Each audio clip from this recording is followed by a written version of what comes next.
अस्सलाम वालेकुम my YouTube family, कैसे हैं आप लोग। उम्मीद है सब लोग खैरियत से होंगे। आज मैं जो आपके लिए रेमेडी लेकर आई हूँ, ये खांसी के लिए बहुत ही मुफीद है, बल्कि आपके इसको एक दफ़ा इस्तेमाल करें और आपकी खांसी यूँ चुटकी बजाते गायब हो जाएगी।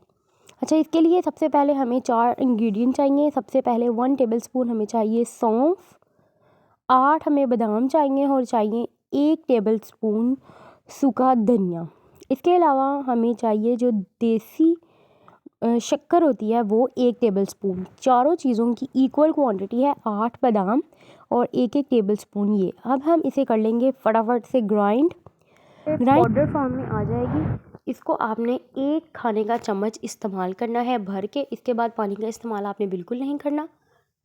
रात सोने से पहले आप इसका 1 चम्मच भर के ले सकते हैं, या किसी भी टाइम खाने के 4 घंटे बाद तक आपने पानी बिल्कुल नहीं पीना। ओके जी, बाय बाय।